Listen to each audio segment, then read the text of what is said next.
Assalamualaikum warahmatullahi wabarakatuh. Di sini saya akan mempresentasikan hasil diskusi dari kelompok kami, yaitu Yuyun Febriana dan Zulfan Ahmad Fauzi dari jurusan Hukum Keluarga Islam kelas I, yaitu Fikroh dalam ilmu Tauhid, yaitu terdapat 4 aliran. Yang ke-1 Ahlus Sunnah, yang kedua Qadariyah, yang ketiga Jabariyah, yang keempat Mu'tazilah. Aliran yang pertama yaitu aliran Ahlus Sunnah. A. Sejarah Ahlus Sunnah. Ahlus Sunnah berasal dari kata ahlun yang berarti penganut, sunnah berarti hadis, al-jamaah yang berarti kemufakatan para sahabat Nabi. Jadi Ahlus Sunnah wal Jamaah pada awalnya mempunyai arti sekelompok orang Islam yang mempunyai keyakinan sama dengan ahli hadis, yang hal itu telah menjadikan kemufakatan para sahabat Nabi, terutama keyakinan tentang qadimnya kalamullah.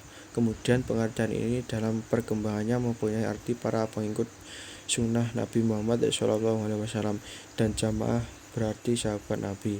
Jadi Ahlus Sunnah wal Jamaah mengandung arti para penganut sunnah, iktikad Nabi, dan ijma' para sahabat beliau.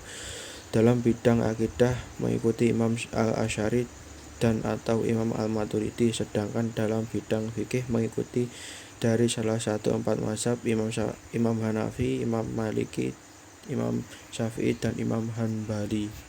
Aliran ini muncul sebagai reaksi terhadap kebanyakan penyimpangan dari doktrin fikroh sebelumnya. Pengkodifikasian aliran ini setelah munculnya aliran Asy'ariyah dan Maturidiyah, dua aliran yang menantang ajaran-ajaran Mu'tazilah. B. Karakteristik Ahlus Sunnah. 1. Keautentikan sumbernya. 2. Berpegang teguh kepada prinsip berserah diri kepada Allah dan kepada Rasulnya SAW. 3. Sejalan dengan fitrah yang suci dan akal yang sehat. 2. Aliran Jabariyah. Aliran Jabariyah sejarahnya. A. Aliran Jabariyah lahir di Khorasan, Persia, dengan tokohnya bernama Jaham bin Safwan. Nama lain dari Jabariyah adalah Jahmiyah yang dinisbahkan kepada nama Jaham bin Safwan.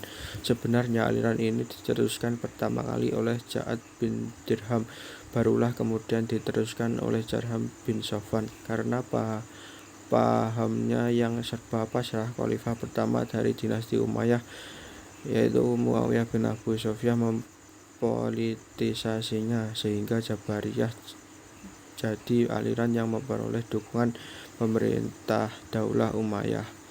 B. Karakteristik Jabariyah. 1. Bahwa manusia tidak mempunyai kebebasan dan ikhtiar apapun. Setiap perbuatan baik yang jahat, buruk atau baik semata Allah yang menentukannya.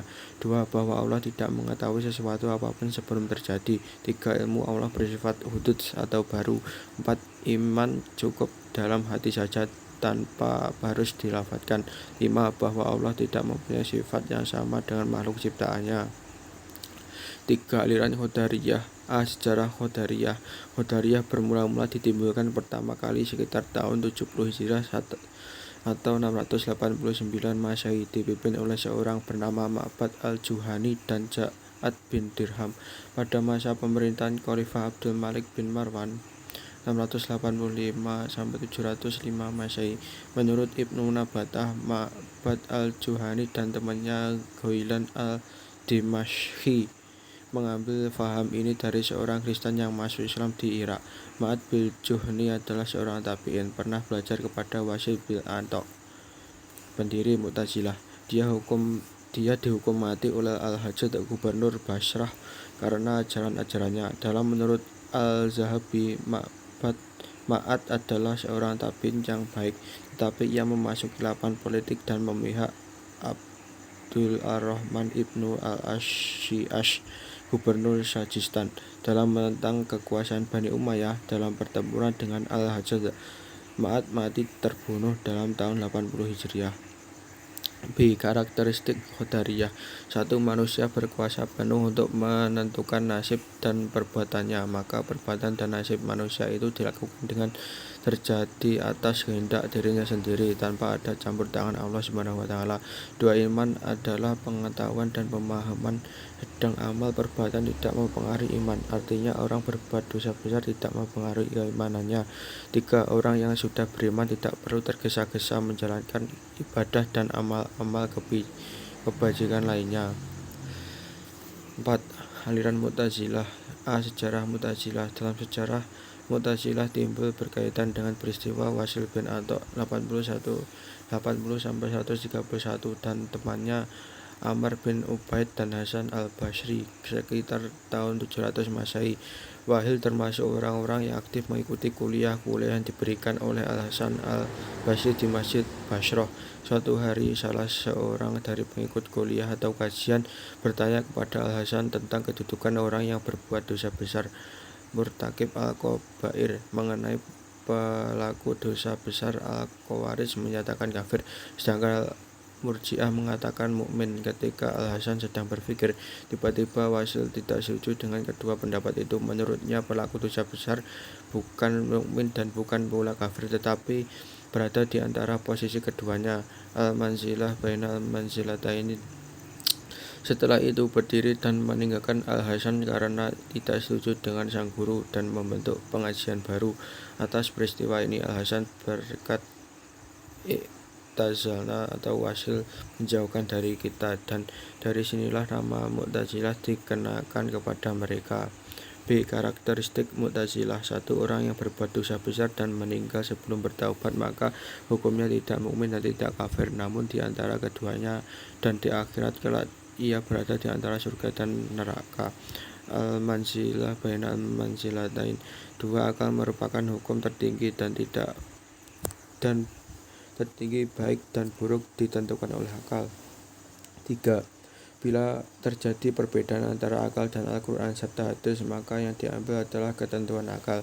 4. Al-Quran adalah makhluk dan bukan firman Allah. 5. Allah tidak dapat dilihat di surga oleh penghuninya di akhirat kelak. 6.